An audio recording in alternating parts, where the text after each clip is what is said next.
এবারের ঈদে আমাদের দেশি হিরোইনরা কিন্তু ব্যাপারটা একদম ক্লিয়ার করে দিয়েছে যে তাদেরও যথেষ্ট ভালো পোটেনশিয়াল আছে যদি তাদেরকে ঠিকঠাক মতো ব্যবহার করা যায়। সাবিলা নূর, তাসনিয়া ফারিন দুজন এটার একদম জলজ্যান্ত এবং স্পষ্ট এক্সাম্পল হয়ে থাকবে। মানে আমরা অনেক সিনেমার ক্ষেত্রে দেশের বাইরে থেকে নায়িকা হায়ার করে আনি বা ইউএস এর ক্ষেত্রে নায়িকা হায়ার করে আনি এবং আমাদের যে ছোট পর্দায় যারা কাজ করে তাদেরকে কিন্তু সেই রকমের একটা রেসপেক্ট বা তাদেরকে নিয়ে যে সিনেমা বানানো যায় আলাদা করে যে ভাববে একজন ডিরেক্টর, সেটা কিন্তু রিসেন্ট ইয়ারে দেখা যায়নি। বাট রায়হান রাফি তার সিনেমায় নিয়েছে সাবিলা নূরকে এবং সেটা নিয়ে কিন্তু অনেকে অনেক সমালোচনা করেছে যে সাবিলা নূরকে শাকিব খানের সাথে একেবারেই মানাবে না। ইভেন আমিও পার্সোনালি অনেক ডাউটে ছিলাম, বাট গানে তার লুক এবং তাকে যে সুন্দর লাগছে এই ব্যাপারটা দেখার পর আমার জাস্ট সব কনফিউশন দূর হয়ে গেছে। আমি জানি না যে এটার জন্য তাণ্ডবের জন্য তিনি আলাদাভাবে কোনো ওয়েট গেইন করেছে কিনা, বাট তাদের দেখতে যে বেমানান লাগবে না এই ব্যাপারটা আমি বুঝে গেছি। ইনসাফের ক্ষেত্রেও সঞ্জয় সমাদ্দার যে তাসনিয়া ফারিনকে নিয়ে ভেবেছে একজন ছোট পর্দার হিরোইনকে নিয়ে যে একটা বড় কমার্শিয়াল সিনেমা নির্মাণ করা যায়, এই ব্যাপারটার জন্য তাকে অ্যাপ্রিসিয়েট করতে হয় এবং তাসনিয়া ফারিনও কিন্তু সেই ব্যাপারটার একটা ঝলকানি দেখিয়ে দিয়েছে। টিজারে বলেন বা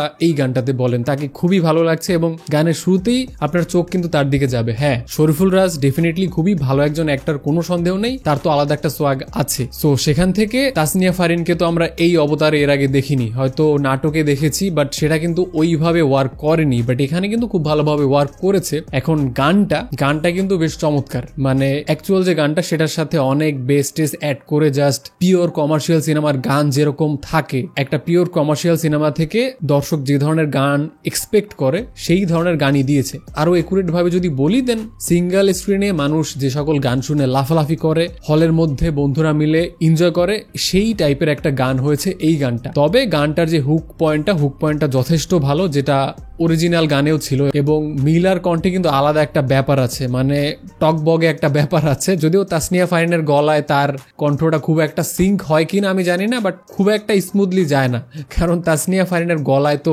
মিলার সাউন্ডটা সিঙ্ক হবে না বা সুইটেবল লাগবে না, এই ব্যাপারটাই স্বাভাবিক। অন্যদিকে পুরো গানের যে সেট আপ খুবই বড় আয়োজন করে যে করা হয়েছে সেটা না, বাট দেখতে ভালো লাগছে, এই ব্যাপারটা অস্বীকার করা যাবে না। এবং গানের বেস সাউন্ড বলেন বেশ ভালো, কোনো সন্দেহ নেই, যথেষ্ট ভালো। যেটা বললাম যে কমার্শিয়াল সিনেমার আইটেম গান যেরকম হয় বা যেরকম মানুষ এক্সপেক্ট করে সেরকমই হয়েছে। মোশাররফ করিম, তাকে দেখতেও খুবই ভালো লাগছে, তার কিন্তু আলাদা একটা সোয়াগ আছে, মানে স্ক্রিনে আসলে যে একটা ইম্প্যাক্ট ফেলতে পারে সেটা এখানেও ছিল। বাট অ্যাগেইন তার বিয়ার্ড আমার একদমই ভালো লাগেনি, খুবই মেকি, খুবই ফেক লেগেছে। আমি জানি না যে আমার দর্শকরা এই ব্যাপারটার সাথে এগ্রি করবে কিনা, বাট সত্যি বলছি তার সোয়াগটা যথেষ্ট ভালো, স্বীকার করতে হবে, বাট তার যে দাড়িটা বা লুকটা ওভারঅল আমার একদমই পোষায়নি, ভালো লাগেনি টু বি অনেস্ট।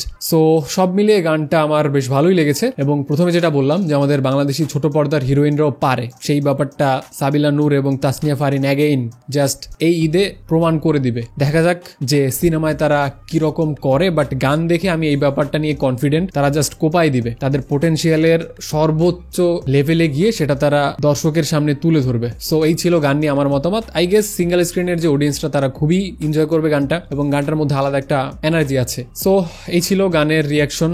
গানটা আপনার কাছে কেমন লেগেছে চাইলে আমাকে কমেন্টে জানাতে পারেন, যদি না চান না জানাতে পারেন। ভিডিও দেখার জন্য অসংখ্য ধন্যবাদ। আপনার দায়িত্ব হলো চ্যানেলটি সাবস্ক্রাইব করা। দেখা হচ্ছে খুব শীঘ্রই। Till then, tata.